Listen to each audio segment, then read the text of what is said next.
মূর্তি ভাঙার চেতনা, মূর্তি গড়ার চেতনা আমাদের নাই। সুবহানাল্লাহ। মূর্তি ভাঙার চেতনা মুসলমানদের চেতনা কি না মূর্তি গড়ার চেতনা? মূর্তির দারোয়ানগিরি করে তো দেখছেন আমাদের এক ভাই সাইফুল, ছাত্ররা ভাঙ্গা ঘুরাইয়া দিল। আর সত্যি বলেন, কেউ কল্পনাও করছেন এইভাবে? কল্পনাও করছেন? মানে এরা মনে করছিল মানুষ মনে হয় তাদের নির্যাতন নিপীড়ন ভুলে গেছে। শত শত আলেম ওলামাকে গ্রেফতার করা, রিমান্ডের নামে নির্যাতন করা, আলেমদেরকে ফাঁসি দেওয়া, দেশের সর্বজন শ্রদ্ধেয় আলেমদেরকে হত্যা করে বের করা, দেশের সর্বজন শ্রদ্ধেয় আলেমদেরকে ঢাকায় জানাজা পড়তে না দেওয়া, মানুষ মনে হয় এগুলো ভুলে গেছে।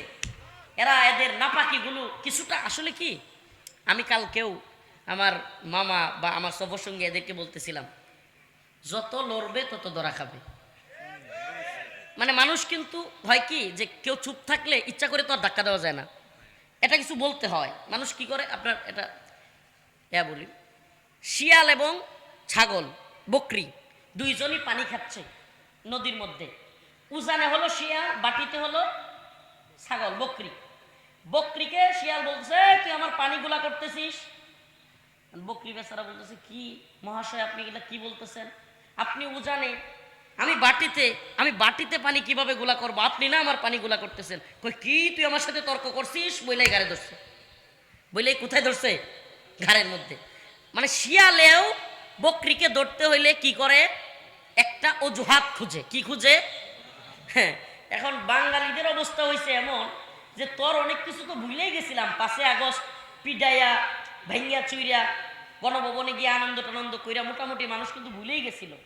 এখন তারা লিফলেট বিতরণ করতে পারতেছিল, অনলাইনেও লেখালেখি করতে পারতেছিল, সমাজেও মোটামুটিভাবে আওয়ামী লীগের লোকেরা ওপেন হয়ে গেছে, কথাবার্তাও বলতেছিল। যেমনি আবার ওই যে ম্যানহলের ডাকনা উদাম করছে, আবার বক্তব্য দিতে চায়। কি করতে চায়? কি এক অবস্থা! মানে ওই যে সেই গল্প স্বজন হারানোর বেদনা। এখন মানুষ কয় ঠিক আছে তুই স্বজন হারানোর বেদনা তুই বলতে বলতে এদিকে আরেকটু বেদনা তোরে দেয়া হোক। হাসতেছেন, কত বড় নির্লজ্জ বেহায়া! শত শত ছাত্রদেরকে গুলি কইরা মাইরা, হেলিকপ্টার থেকে পর্যন্ত গুলি কইরা, ছোট ছোট বাচ্চাদেরকে হত্যা কইরা, আলেমদেরকে রিমান্ডের নামে নির্যাতন করে, দেশের সর্বজন শ্রদ্ধেয় আলেমকে হাসপাতালে রাইখা পরিকল্পনা করে হত্যা কইরা, ঢাকায় জানাজা পর্যন্ত করতে না দিয়া, দেশের সর্বজন শ্রদ্ধেয় আলেমদেরকে এইভাবে নির্যাতন করার পরেও এখন বলে আমার কি অপরাধ? আল্লাহ পাক যখন ইবলিসকে বলছিল মালউন, অভিশপ্ত, আল্লাহ পাক যে তুই দূর হ, তখন সেও বলছিল আমার কি অপরাধ? শয়তান কিন্তু নিজের অপরাধ দেখে না, এটা জানেন? মানুষের কিন্তু নিজের অপরাধ যাচাই করবার মতো ক্ষমতা আছে। কারণ সে মাঝে মাঝে ভুল করে, অনুতপ্ত হয়, মনের মধ্যে কষ্ট লাগে, আরে কেন করলাম। বিশ্বাস করেন আমি কোনোদিন কারো যদি ধমক দিই, আল্লাহ মাফ করুক, এটা বুজুর্গি না, আমি গুনাহগার মানুষ, কিন্তু রাত্রে আমার চিন্তা হয় আরে এই ধমকটা এইভাবে না দিলেও পারতাম। হ্যাঁ, কিন্তু শয়তানের হয় না।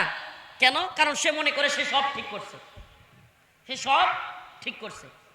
নাউজুবিল্লাহ।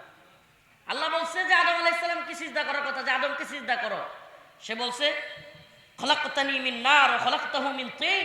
সে আবার যুক্তি দেয়, এই যে হাসিনা এখন বক্তব্য দেয়, যুক্তি দেয়, আমি এই করছি সেই করছি, আমি এই দেশের জন্য এটা করছি সেটা করছি। তুই কারে কারে হুকুম দিছিলি দেশের জনগণকে গুলি করবার জন্য, ছাত্রদেরকে গুলি করবার জন্য, আলেমদেরকে রিমান্ডে নিয়ে নির্যাতন করবার জন্য? পারলে একদিন ওগুলো ক।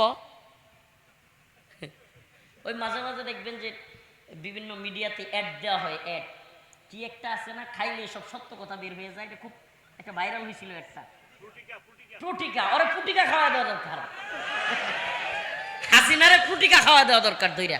ও ফ্রুটিকা যদি খাইতো তাইলে বলতো যে জিয়াউল হাসানরে বলছিলাম অমুকরে গুম করবার জন্য, গুলি করবার জন্য, অমুককে বলছিলাম সাইদি সাহেবকে হত্যা করবার জন্য, অমুককে বলছিলাম মামুনুল হক সাহেবকে গিয়া দাড়ি দইরা টানার জন্য, অমুককে বলছিলাম ডিবি হারুনরে বলছিলাম রফিকুল ইসলাম মাদানির নির্যাতন করবার জন্য।